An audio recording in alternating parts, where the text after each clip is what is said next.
I'm Rick Bassman. And I'm Amanda Kelly, and we're both cancer survivors, warriors, thrivers. I was diagnosed at 16, stage 4, and given 6 months to live. 4 major surgeries and 3 years of chemotherapy. Hell, later, I made it through. And for years afterwards, I was angry at the world. I was defeated, and although I wasn't dead, I felt like my life was over. I traveled a bit of a different road. Diagnosed stage 2B with a grapefruit-sized growth in my chest, immediately I saw the reason for what I was experiencing and the opportunity in it. To become that person I always wanted to be. The one who believes in herself wholly and who wanted to dedicate her life to helping others uncover that inner faith and resilience. It took me a long time to understand that Amanda's way is not only the right way, the better way, but when it comes right down to it, the only way. Life is a beautiful and blessed gift. I believe that and feel that with every fiber of my being, and my mission is to help others to create that same gift for themselves. This gift is available to everyone who is ready to receive it. Today, I'm healthier and I'm wealthier in mind, body, and spirit than I ever imagined possible. When challenges arise, things that once seemed insurmountable, I now see them immediately as opportunities to become even stronger. No matter what you are facing, you have that same strength inside of you.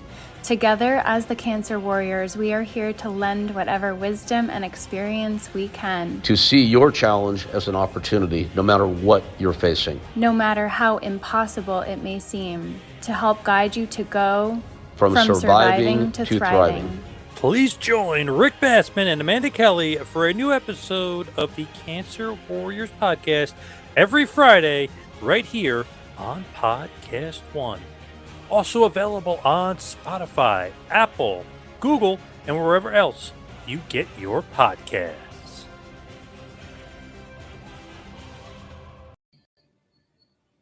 Hey, welcome everybody. It's Rick Bassman and Amanda Kelly here for another episode of our Amazing Cancer Warriors. I call it amazing, Amanda. It's such a great experience to be able to do this. Oh, yeah. It's been such a blast so far, and I really can't wait to get into it today. It's just going to be super powerful, I feel like. Literally, like, talking about strength here. So let's get into it. Rick, do the honors. Absolutely. So quickly, we have a guest on that I'm particularly happy about today. She's an old friend of mine who I haven't spoken with until a few minutes ago when we talked for a minute or two off camera before we launched here. It's been about 14 years. We were trying to figure out how long it's been, and it goes back to a different lifetime from my days in pro wrestling. And my friend, Erica Porter, otherwise known as Jungle Grrrl, was the world champion of my wrestling company, Ultimate Pro Wrestling. I found out in tripping around the internet recently that Erica not only had her own cancer journey, but in her own inimitable fashion had come through it with such strength that she has formed a nonprofit called Endorphasm, which we'll learn about today, which Amanda does essentially in her own way what we do. We try to help people through the experience. And with that, let's bring on this person who's doing this great work in this space, my old friend, Erica Porter, otherwise known as Jungle Grrrl. That was an amazing introduction. Thank you. I'm sure. I just winged it. Old pro wrestling training coming back to the forefront. That on the spot promo stuff, which you're a master of. You want me to cut a promo? Yeah, go to the audience, please. Well, so listen, let me talk about the Endorphasm Foundation. So I was diagnosed with stage 4 breast cancer in June of 2020. And what the medical community does is amazing with treatments, but they also treat the disease. And we're really not dealing with the entirety of the person. And you feel as though you're relinquishing all of your control to the medical community. And we have a piece of treatment that is ours, and that is self-care. And self-care, whether you're diagnosed or not, is probably the most important piece in all of it. And when you can retain a piece of control, that is a powerful thing. And I believe in the power of movement. I believe in moving through cancer just as I believe in moving through life. And so I founded the Endorphasm Foundation to empower individuals to move through cancer. So from diagnosis and through, I want to change the narrative of what it means to live with, through, and beyond cancer. So I love that. yeah, Amanda, that's like so in line with your thinking and what you do with your platform. Yeah. I mean, the way you put that so eloquently as well, so concisely, moving through it on a literal and figurative level, it's so beautiful. So literally moving your body helps to move the toxins, helps to move the energy, and also that continual forward momentum energetically focusing on the future. That's what I did. I focused on the vision of me being healthy and cured the entire time I was going through treatment. So I really love what you're doing. And, it struck me that the self-care is the best way to prevent. So, it's my own entire lifestyle is just rests on that foundation at this point. So yeah, thank you for bringing this forward. Thank you for addressing it and that idea of giving your power away. I think that is one of the fundamental things that we have to really examine in the entire medical industry, but particularly the cancer industry as well. Hey, listen, this piece of treatment is absolutely critical. And it's not just the physical well-being, it is the emotional well-being, because it's really easy to be going through treatment and to fall into this cycle of not just feeling sorry for yourself, but that fatigue. And it seems counterintuitive. The more I move, the more energy I actually have. But that's the truth, and that's what happens. And so my role is to really engage oncology clinicians to say, hey, listen, you have to be the individuals that are really, at the forefront of this. And you guys are referring your patients out to programs like mine, because if it's coming from their doctor, chances are they would probably adhere to it and then allow it to become a lifestyle. Because there's a lot of people that have never moved and they don't know what really good feels like. And so if we can catch them before they start treatment, it can change everything. I mean, we already know that it changes outcomes, but to feel different and to feel empowered in the process, that is an incredible thing. And that is something that is the individuals to control. Mm-hmm. Yeah, it's bringing that locus of control back within. And, there is a lot of empowerment that comes from feeling strong and powerful on a literal physical level. I mean, I would love for you to share a little bit more about your background because it's fascinating, because it's so different. But I feel like, people like the three of us, I got caught in my hair. We had a little bit of a leg up in the sense that we had a foundation of health and being physically active. I was a gymnast growing up and I was a cheerleader in college, and then I got into yoga. So I was doing hot power yoga, handstands, touching my toes to my head at the same time, which is not the norm for the average person. So in that sense, it's like, okay, I had a head start, but it's like, it's never too late to begin. It's never too late to start strengthening. But yeah, I would love for you to share a little bit more of your background and why you feel so strongly about this, because it's so cool. I want to add something to that also before you dive in. Amanda, you just made a great point. People that are watching this podcast are probably in different space than we are or where we started from. People are newly diagnosed. They're afraid. They're looking at this now and they're seeing Erica, in your tank top looking all jacked up. Amanda is like so vibrant. But they're like, they don't have this, and they're scared. So let some people, and those are the ones really that we want to help. So they're new to it; they don't have a foundation. So if you could keep that in mind about what happens at the beginning of the journey when you're not already strong and empowered and moving. So please. Well, I'll take you back to basically when I founded and coined the phrase endorphasm. So I'd worked as a personal trainer from the time that I was 17 years old. I just turned 49. So it's been a lifetime of working with people.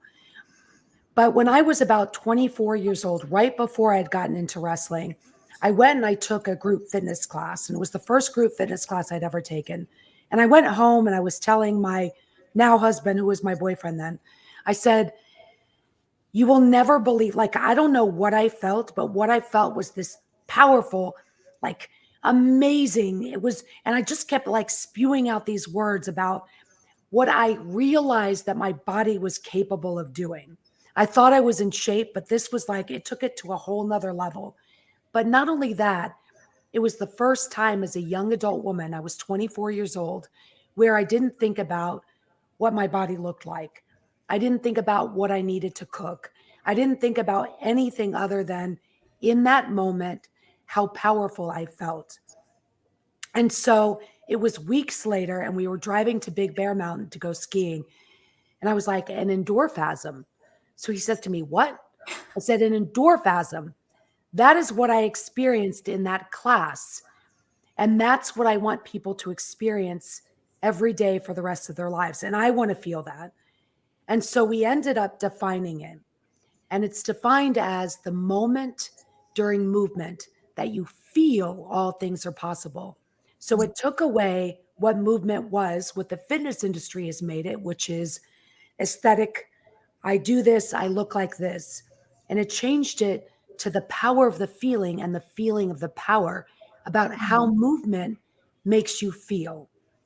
And so I've worked with thousands of people over the years. And what I've discovered is that when people can connect with how they feel about movement, it changes them. So not only does it change how they feel about themselves aesthetically, it changes their entire mindset. So sometimes that's, hey, do you like to dance? Do you like music? Maybe dancing is something that you like to do. Hey, do you like the outdoors? Maybe just walking is something that you enjoy to do. Yoga, biking, swimming, whatever it is, it's being able to connect with something that makes you feel something and makes you want to continue to do it.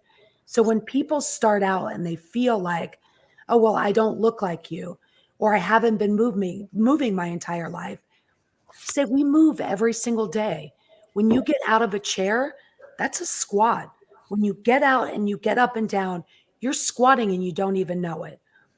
All of the movements that you do every day, whatever is functional for that, find something that you enjoy and makes you feel something.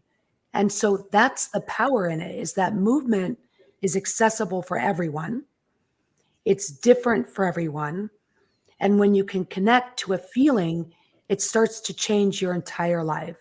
And for me, that was a big deal, especially working in the wrestling industry, where I thought maybe I needed to look a certain way or to be a certain way. When I could go back and continue to connect to the feeling of movement and how powerful I actually am and was, that changed things for me and continues to change things for me every single day. That's beautiful. The power of the feeling of the power, if I'm paraphrasing that correctly, Yes. that gave me chills when you said that. And it's so true. I mean, to get into a little nerd science here, that's quantum in action. It is. That's the quantum reality we live in. It's all about the feeling.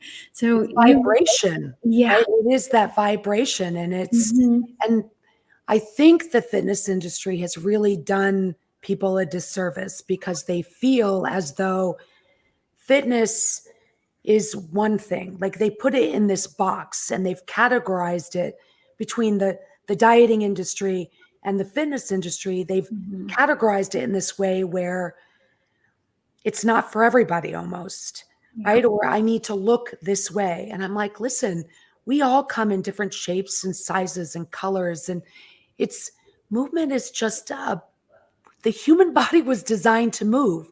And when we stop moving, we die. I mean, that is the reality of life. When we're not moving, that is when we decline. And that's when, bad things happen. Yeah. So where can somebody who is new to their cancer journey that hasn't started yet, let's say they're listening to you right now and they're completely sedentary. They don't walk, they don't ride a bike, they don't do yoga, they don't lift weights, whatever else we could add to that list. And they're like, I'm sick. Let's say we were talking a bit offline before we came on about how people get stuck, how any of us could get stuck in themselves before we find a way to move, literally or figuratively. Where does somebody start if they're not in this dynamic space today or in any space of movement? What would you recommend for that? Walking. I mean, listen, I invite anybody to go to endorphasmfoundation.org. All of my contact information is on there. They are more than welcome to reach out to me. We are branching and we are actually expanding our services. We are connected with the CETI certified cancer exercise specialists all across the country. The foundation does a lot to supplement working with these trainers and getting involved in different programs. We will help to place people or to find an individual that's somewhere located near them where they can provide services and feel very comfortable working with an individual that is capable and trained to work with all of the cancer variables. And whether it's the treatments, surgeries, whatever it might be, they are equipped to really be able to work with those individuals. And so, listen, I make myself incredibly accessible. People call me, text me from all over the country. I make the time every day to speak with different warriors that are just starting their journey, that are in the midst of their journey, that are through their journey, but they're not feeling great. So I really, really invite people to reach out to me. That is so incredibly valuable and generous, and that's great. And I want to make sure everybody heard clearly where to find you. And I've looked at your site and your program extensively, and I see that you have a sizable team that works with you as well. So you have resources that you're offering at Yes. Endorphasm, and we'll put a screen crawl on this later. But endorphasm.org. So it's endorphasmfoundation.org. All right. So the way I spelled it, plus foundation, Yes. foundation.org, endorphasmfoundation.org. All right. That is great. Thank you for that. That is such a Welcome. huge offer to people that don't have direction yet. They need a place to start. So thank you. Mhm. And just to really put out there too, all of our services are free of charge. So we don't charge for any of our services. All the work that we do here in Richmond, Virginia, we are also expanding with the YMCA.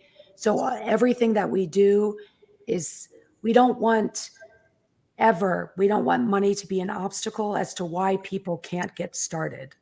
Amazing. Amazing. So what's the I know there's no typical person or typical profile necessarily, or necessarily a typical profile, but when someone comes to you, is there, I don't know how to say it, is there a type? Is it somebody that's brand new in their journey? Is it someone that has been an athlete, someone that has no experience in fitness, or is it all across the board? I would say primarily the people that we see are people that have never been involved in fitness because those typically that are athletes and have been involved continue to do what they were doing. So they're more like the three of us. But most of the people that I end up meeting with and that I end up seeing and talking to have never done anything. And so they're coming and they're really just, in most cases, they're very deflated and they're afraid. And, those are the people that are typically on all of the sites that they think are supposed to be support networks. And meanwhile, everybody on those support networks are talking about all of the horrible things that are happening to them and how terrible cancer is. So you have it's feeding this negativity and it's feeding this narrative of what people think a cancer patient should be, where My goal is to change the narrative of what it means to be a cancer patient. Because if you lead with that, if that's your lead in life, then you're already you've told yourself who you are. And so when I talk about who I am as a person, I talk about being a business owner. I own a gym that I've had for 10 years. I am a mother. I am a wife. I am, a mother, a daughter. I'm so many things. And cancer happens to be part of my journey, but it is not who I am. So I think it's really, really important to be able to have platforms like this where you're really trying to encourage people to tell you all the things that they are and all the things that make them so uniquely them, so incredibly them. And then how do we also address this other thing that's happening in your life? And how do we make you go through this in the most empowering way and the most positive way? And how can you help yourself to be better through this journey than you ever were before this journey? That is so beautiful and so empowering. And I think you just hit on another really huge core piece, is that identity piece, is who are you affirming that you are constantly? And this is what I have seen keeping people in that negativity spiral, that negativity loop, if you will, of perpetually being the patient, of perpetually being in survival mode. So even cancer survivor, I feel, depending on the connotation you have attached to it, that can keep people in survival mode. And I chose to identify more with thriver and warrior. And I was really, really careful about the words that I was telling myself about what was possible in my situation. And of course, I went through the ups and downs and the moments of grief and all of that, of course. But yes, you touched on a really, really core point there, is that identity piece, because affirmations are powerful. The stories we tell to ourselves are so powerful. So how did you say that? How can you empower yourself or something like that? Yeah, it's really taking that power back. Well, I think we unknowingly live our life in accordance to the words that we're speaking and the action that we take. And I think it's really important to make a decision. I try to tell everybody, I'm like, listen, we're all terminal, every single one of us. There's not a single person that's making out of this, this life alive. It would be amazing if we walked around with this, barcode on the bottom of our foot, this expiration date that said, on this day, you will expire. So we have an opportunity. We have this moment and then it's gone. We have this moment and then it's gone. And it's making the decision about living these moments and living them truthfully and authentically and honestly and powerfully. And that is ours. So there's two kinds of people: those that allow the world to impact them, those that allow all of the circumstances that happen to impact who they are as a person. Those are our victims. Those are the victim mentality people. And those that choose, the operative word is to choose to impact the world. So you make a decision that you, in fact, are going to impact the world. So when I was diagnosed, there was never a point in which I was sad or angry or mad. What I realized is, who better a person to bring forth and to start this foundation and to really change the narrative around what cancer is and how we go through it than me? I mean, really, who better? And so, yes, I am thriving every single day. I was thriving before, I am thriving now. And as I did before, I live for the moments. I live for the right now. That doesn't mean I don't have bad days. I have bad days. I have things, I mean, there are some things that are beyond our control, but control the controllables and lead with that and make a decision that you choose to impact the world and not allowing the world to impact you. I love that, not allowing the world to impact you and controlling the controllables, because we actually do have a lot more control over our reality than we give ourselves credit for 9.9 times out of 10, I would say. That whole victim mentality versus I am the creator of my reality. I am empowered to shift things. And a phrase that was going through my mind is a body in motion stays in motion. That was going through my mind a lot at the beginning of this episode. So it's like once you lose, but our society is so sedentary. So that's kind of been ingrained in so many people. So we're shifting the narrative by shifting our energy and really staying in that frequency of movement, of forward momentum is kind of the overarching theme of what I'm getting from what you're sharing here, whether that's on a mental, energetic, or physical level, literally moving your body. And I think sometimes it's baby steps. Again, so I'll go back to the fitness industry and how it has not served the greater population of people, is that it's not an all or nothing type of thing.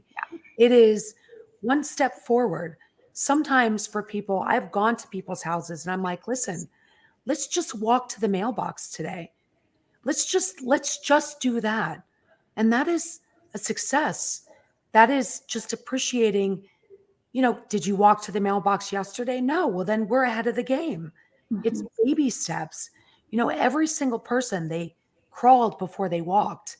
They walked before they ran. And I think that, I watch people with children. I'm a mom, and we give a lot of grace to children. They fall, we pick them back up. We tell them that they can do it, but we don't give ourselves that same grace. When we fail at something, we think that somehow we're less than and we're not worthy, and we beat ourselves up. And I'm like, if you were to give yourself that same grace as you were to give a child, that is amazing. And you will find that life is a lot easier if you allow yourself that grace and to say, listen, sometimes I'm going to take 2 steps forward and another day I might take a step back. But guess what? You're still a step ahead than when you started. So even if you take 2 steps and 1 step back periodically, you're still ahead of the game. And so realizing that nothing just, we don't become who we are overnight. We don't make change overnight. And sometimes it's a process, and sometimes it's a little bit of patience and realizing that 1 step is all you need to take sometimes. And then maybe tomorrow it's 2 steps. But I think when we have this all or nothing approach to life, it becomes overwhelming for people, and they would rather not try than just to take 1 step. That could be a setup for failure, for sure. It is. You guys, this is not necessarily apropos of the cancer journey, but something I want to point out as I'm listening to the two of you. There's a bunch of takeaways I'm getting. One is, by the way, you guys have me totally fired up. As soon as we finish our episode, I'm going into my home gym. So thank you for that, both of you. Secondly, you talk about choice in every aspect of our life. In my world, I run across a lot of people, and so I keep going back to the same thing because you guys are so powerful and positive and proactive, and I love that. I keep running across people that are just stuck and cannot get started. And I do what I can to, and what I have in my bailiwick to help them with little things like this. Admittedly, I was getting way too caught up in the news of the world. Now, whatever, politics, international war, whatever it is, and I could tell that it was affecting me. Now, it was my choice to seek that material out every day. In the meantime, I keep driving past these billboards in my neighborhood, and they're popping up everywhere for something called Pass It On. And it's like William Shatner's on one saying, reach for the stars, like a play on Captain Kirk and Star Trek. And then there's Maya Angelou, even though she's passed, is on another. And I keep looking at these, and I logged onto it last week, passiton.com. And it's like the good news website. It's positive stuff and affirmative stuff. And I found myself going to that more every day. And then that led me to other sites like that. And then wow, it's like, wow, I haven't logged on to Fox or CNN in a month, Great. Right. Now, maybe I'm a little ignorant about what's happening in the world right now, but I'll take it over where that was leading me. The point is that one little step for that first log on one day brought to more time on it the next day into other things like that. And so I want to just point out for people that don't think they have any resources to get off their chair and get started, there's always something you can do, always something you can find. And then one day you'll look like Amanda in Jungle Grrrl suddenly. Well, hopefully they'll feel like us. I'm sorry, you're right. Feel like Amanda, and yes, It's more the feeling than anything. 100%. Yeah, Rick, Well, you were listen, just Rick, getting old is a bitch. I mean, it's, who are you talking about, Erica? I don't know what you're referring to right now. it's hard, especially when you look back at like footage of, I just retired from wrestling in 2019. But it's hard to go back and look at things and to say, oh my goodness, I look completely different. My body was different. But when you can connect more to the feeling, then getting old is not so terrible because you realize, I'm like, look, I just ran a half marathon 2 Saturdays ago through the trails in San Luis Obispo, and I killed it. So for me, the fact that I can still do that, and I probably will continue to do that until the day I die, it's really what it's all about, because our bodies are going to change, right? How we look in a tight little black dress is going to be, not you, unless you want to. I didn't want that visual. Unless you want to, is going to be different. And so I think when we get hung up with that and we get hung up on only how we look, it's really a hard place. It's hard to get old, especially in this society, when the images that we're presented with are young and they're beautiful and they're gorgeous bodies, and to realize that that's not really, I mean, look at Maya Angelou, right? This wildly successful woman, beautiful woman, slightly overweight, right? And so when we are faced with our death and we're there and we look back, there's not a single person that's going to be like, I wish I hadn't eaten the cookie, or I wished I'd weighed 25 pounds lighter. I wished I looked better in that dress. They're going to say, I wish I'd had more time with my family, with my loved ones, to do all the things that I love to do. So if we can change, that's part of the narrative of making, deciding who are we really? Because when I think about, I've written my obituary, and never in there is there anything about, like, if somebody was like, man, she had some guns on her, or she looked great, or I have not done my job as a human. Yes, I look great. I work my ass off for it, but that's not why I do it. And so when that day comes, I want people to remember how I made them feel, the things that I contributed, what I did on a daily basis, and how I changed. Even if it's just a small little group of people, I made their life better. That is what I want as my legacy ultimately, is to know that I did in fact leave the world a better place.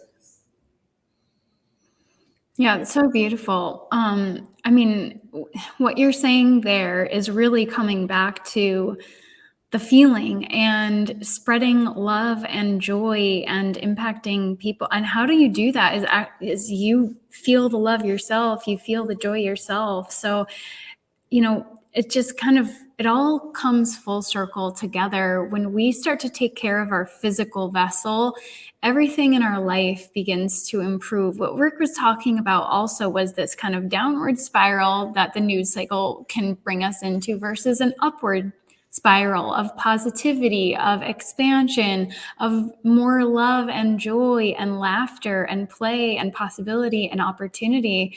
And, it's that same idea. It all works together. It might seem like, physical fitness and having an impact on the world might not feel related at first, but actually it all ties together because this is the vessel that we experience all of it through. So it is the foundation. That's why it is so important. And when we're in the midst of a crazy diagnosis like cancer, it's all about the physical.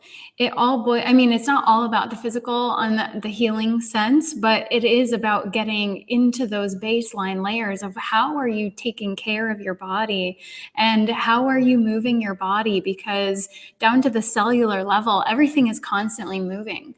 And our muscles are squeezing our blood vessels. The lymph needs to flow in order to release the toxins and everything. So, we don't have to run half marathons like Jungle Grrrl, but I've never run half marathon in my life, and I'm okay with that, honestly. I would have been okay not doing it too. I just want to one more little piece for this little spiel, but I have gone through periods where I felt in a little bit of a funk, like really tired and stuff like that. But I really tried to make an effort every day to do something. And what that looked like, I'll tell you exactly. It was like a 2 to 3 minute workout. That was 25 squats, 25 pulses, and 25 on each side, elbow to knee. And my heart rate was up by the end of that it was short, but it was moving a lot of the different muscles. And then I would walk.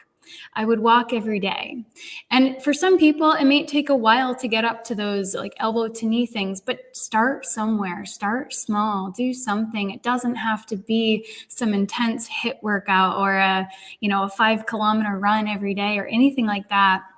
I dance too, just for fun in my room or something like that. It's moving your body. So anything we can do, it helps us to feel more empowered and more elevated. So it's all very important, and it all ties together, and it all helps us to feel like we can make an impact on some level. It's true. It really, really is true. And I think, and that's what you said, the key is just a little something every day. And that little something might turn into something bigger.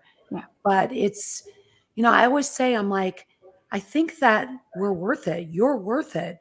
You are worth taking that step, and recognizing that worth starts to change everything. I mean, I've watched people that have come in first session with them, and their shoulders are down a little bit.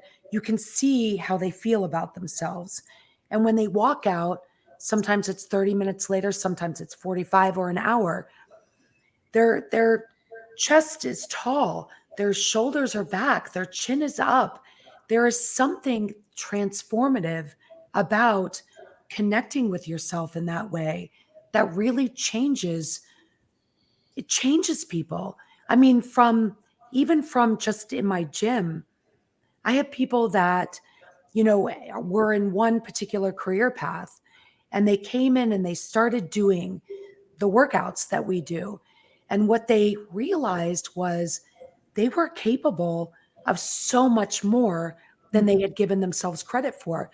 So I have people that have changed career paths entirely, and they just felt highly motivated, and they felt confident, and they felt as though they could, in fact, take on whatever it is that they wanted to take on.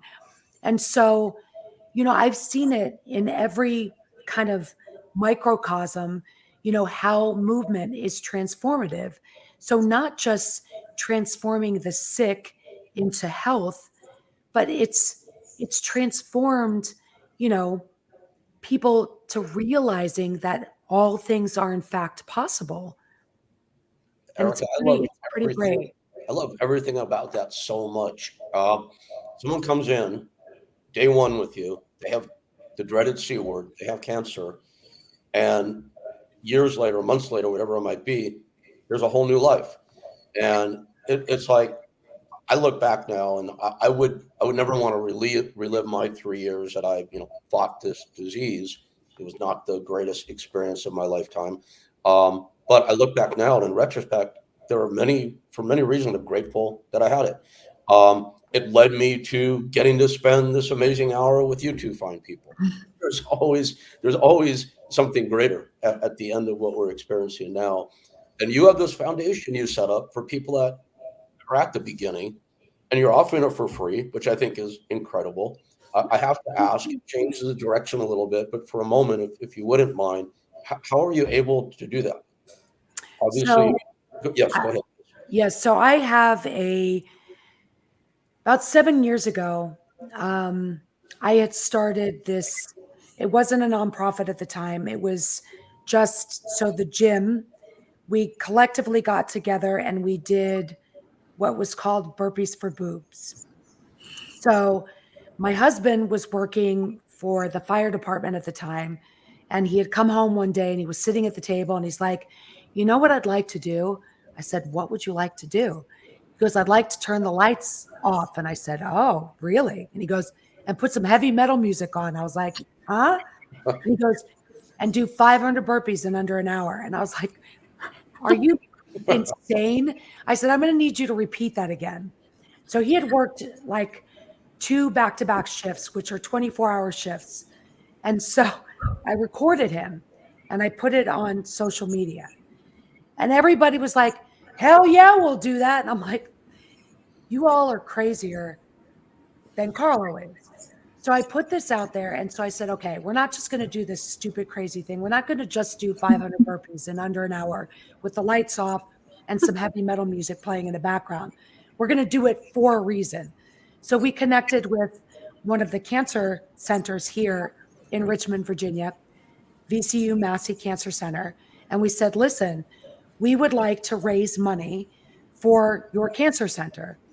And so they set up a page for us. People donated directly. People would do one burpee and their companies would match. They would do $1 for every burpee that they did. So we started raising money for this cancer center doing our 500 burpees in under an hour. So come now, I've been diagnosed in June. We always do the burpees for boobs in October. And so when everybody was asking me, "What can we do for you? What can we do?" I said, "I'm going to start a nonprofit. This is what I'm going to do." And the burpees for boobs will now be our fundraising event. And so we put it together. In that 1 day event, we raised about $25,000 in that 1 day, doing something that most people, even fit people, are like, you're crazy. 500 burpees. And mind you, every single person that set out to do it has done it, the 500 burpees in under an hour. We also recently, since we're expanding, have been asking for grants from other nonprofits and organizations where we actually impact their patients.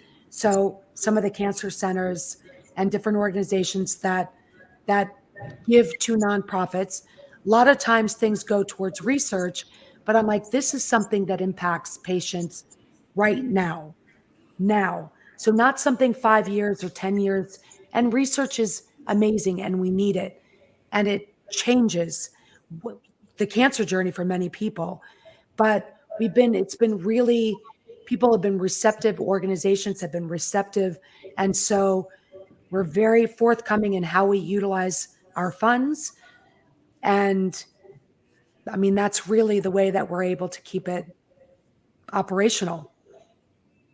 So what are some of your goals for the foundation going forward? Where are you going to be a year from now and 5 years from now with Endorphasm? So the goal after year one of how we're expanding right now, so is to have our services in 17 of the YMCAs in the greater Richmond area. This market happens to be a test market in that services that work, organizations that work in this market, they will then expand nationally. And so the goal then, first, we have 10 markets that we want to hit with 10 of the largest cancer centers in the United States: MD Anderson, Sloan Kettering, Dana-Farber, Hopkins. So just to name a few of them. So those particular markets, we want to expand into those 10 markets. So that would be our 5-year goal. Beyond that, we'd like to be in every state, available no matter where people are, to have those services in place.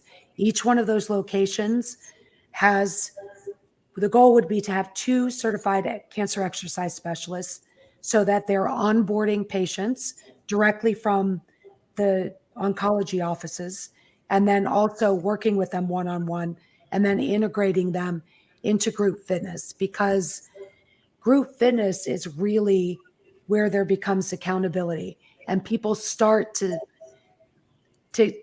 just kind of gain attachments with people. And so there's an accountability for themselves, and then they feel an accountability to other people, as opposed to just one-on-one training. And we want to normalize the whole process. So we want them to be with other people, and we want the conversations to be about, oh my God, I feel so amazing. And I did this and I did that. And it's not just, oh, on Mondays I go for my chemotherapy and I sit there for 6 hours and I'm really tired and I can't do this and I can't and I can't and I can't, I can't, and cancer, cancer, cancer, cancer, cancer, cancer, cancer. We want it to be talking about people's kids, their dogs, their life, apart from cancer, and they have this as an outlet to what they're going through. That's a great business plan. Wow. It's huge. It's huge. I mean, I'm getting the vision while you're speaking it, and I look forward to seeing these in every city around the Me country. too. And up until then and during that, so people can support you and support your mission by going to Endorphasm Foundation. Yes. Yes. All right, great. And at the risk of being repetitive for the individual athlete, I'm sorry, my dogs will interrupt every episode at least once. My apologies, kids. Guys. That's why this worked out perfectly, because my son is at the dentist right now. Fantastic. So, yeah, at the risk of being repetitive, somebody right now in a market where you don't presently have a physical setup can get guidance from you and from your team still by going to your website. Is that correct? And contacting you, and they'll end up being in touch either with you or somebody from your foundation. They most likely will be in touch. They will most likely be in touch with me. But so we are connected with CETI. So she is the woman that founded this organization that is a certified cancer exercise specialty training. She was diagnosed with cancer and she started this program. So it's recognized by the American Cancer Society. It's recognized by many organizations, including Sloan Kettering, Hopkins, MD Anderson. So they know who she is. They know the certification. So she has certified people all across the United States. And so what we do is connect with those people. And so connect the individual with those people. And so we make sure that cost is not a barrier in getting services. So we either connect with local services there that will help cover the cost, or the foundation will cover the cost for these individuals to start programs. Wow, what an incredible resource you're offering. That's amazing. It's beautiful, really beautiful, because costs are a barrier for so many patients. Yeah, it's very costly. Even with insurance, there's still so much out of pocket. And if you want to get into the alternative and integrative and the supplements and everything, the self-care stuff, it adds up very quickly. It really does. It does add up quickly. And I've done so much research too when it comes to just a lot of the holistic aspect of what an individual can do. And it's fascinating, and it's not surprising in most of the research that I've done over the course of the last 3 years, and the importance of, how we're nourishing our bodies. And it doesn't have to be, I try to tell people too, that nutrition, it's not dieting, it's nutrition. What you're putting into your body matters, because it's just like a car. What you're putting into that car is going to determine how well that car runs, how long that car runs, and how efficiently that car runs. And so it's no different the human body is incredible, and it will adapt to whatever it is that you're doing to it, putting in it. And it's incredible in that way.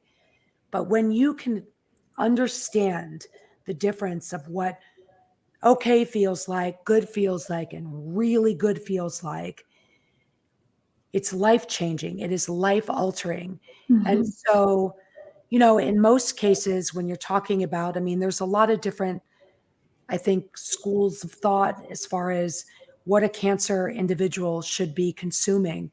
But most of my findings have found that a plant-based diet is incredible.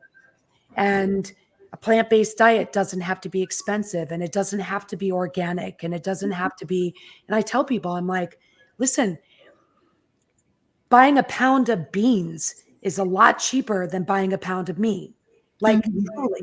And it goes a long way. And so if you're looking for something, if cost is something that you're thinking about, really having a plant-based diet that's, including legumes, and it's doesn't have to be expensive. You just, need to just educate yourself. Yeah. Knowledge is power. And I want to address people out there that are not as advanced as the two of you, and as you two might think I am. But Amanda knows this about me. I'm always like fighting and scratching and clawing to get better. And you mentioned 2 steps forward, 1 step back. Thankfully, my life now has that net positive steps. But for so long, I was 2 forward, 5 back, and then it got a little better over time. But I still slip and slide a lot. And I wasn't feeling good or great even a couple of months ago. And I radically changed my diet. And I didn't go on a diet. I changed my diet to live a better life of nutrition. And because that's an important distinction, as you said, nutrition and diet. And I gave myself every reason not to do it. It's going to be hard. It's going to be expensive. And I'm finally like, come on, Rick, already enough of the excuses. Just freaking do it. It's not that hard. You can go search plant-based diet on Google or what to go shopping for in the grocery store to eat a plant-based diet. You get a list. So I'm always a believer in giving people like easy to follow steps. And guys, I flipped the switch on that 100% not long ago. And this is why at 1 in the afternoon, I'm like fired up to go work out for half an hour now. Everything changes. So people out there, get up and do something. If after all this you still don't know exactly what to do next, then call Jungle Grrrl. She'll set you. Yeah. I'll tell you a really great, so I'm not a big social media person just because I'm a very live in the moment type of person. And so I don't like getting caught up in social media. I don't care how many followers I have. I don't care how many likes I have. Just not the kind of person that I am. I like authentic, just authentic interactions. Like if you like the content that I put out there, great. If you don't, doesn't really bother me. But there is one of the very few social media people that I follow. It's called Vegan Challenge Club.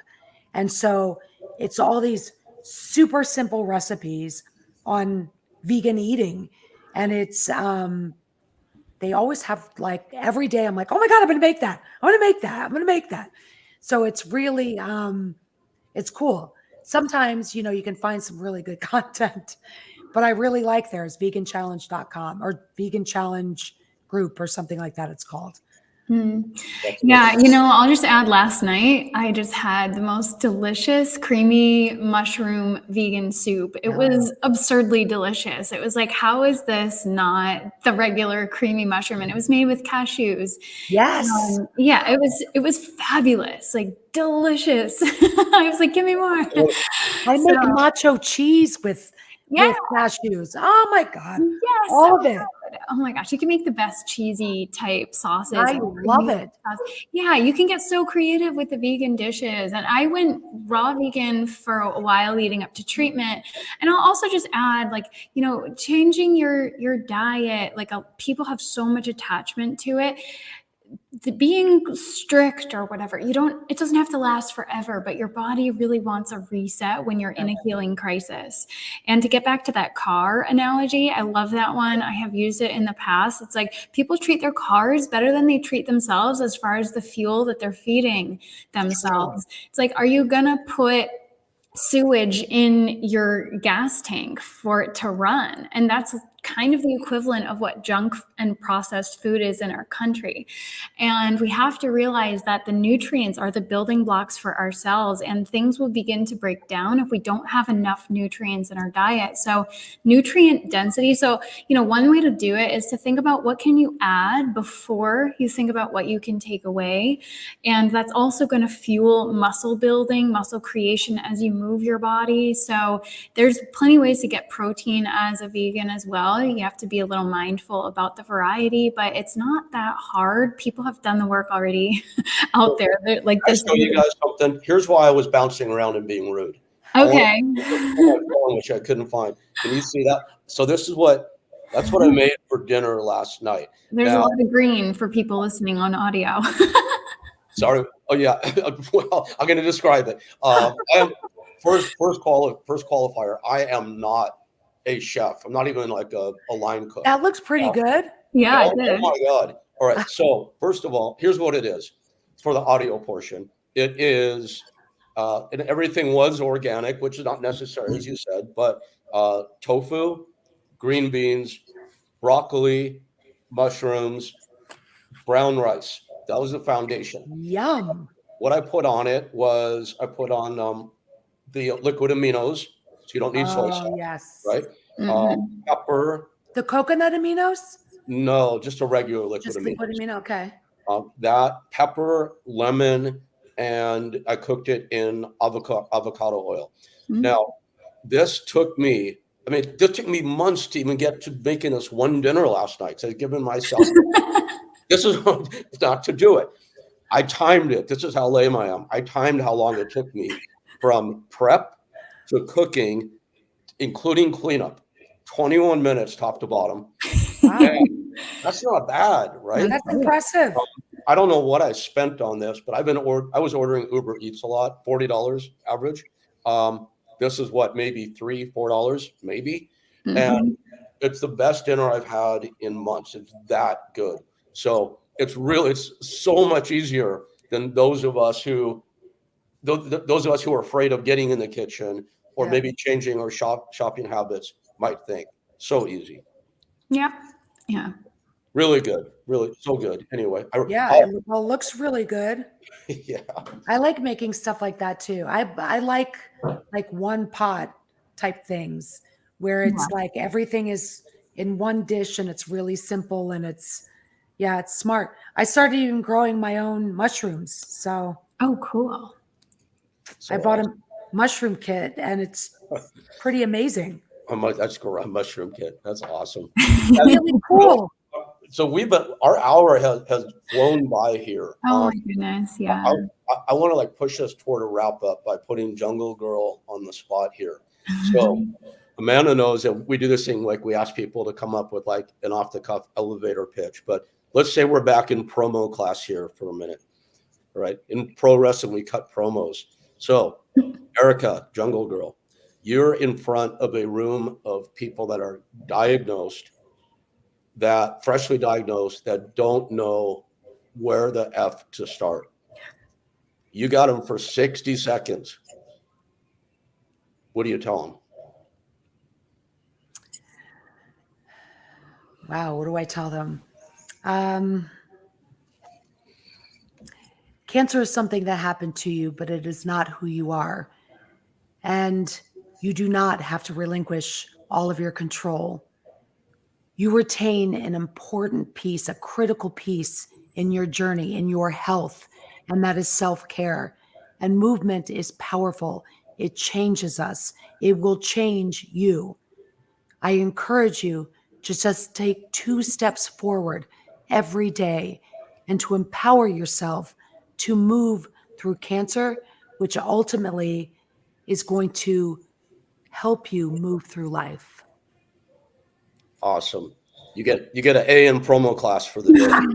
That's beautiful. And if people Are you need sure you didn't practice that?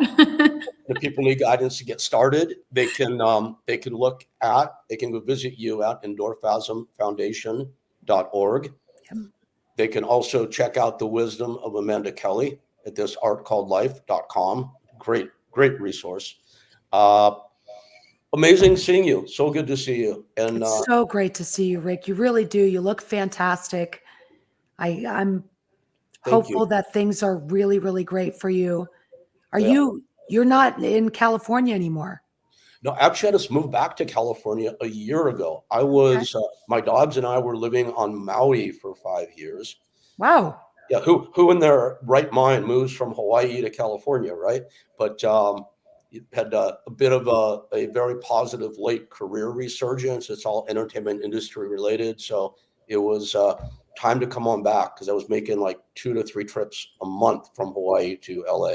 So here we are.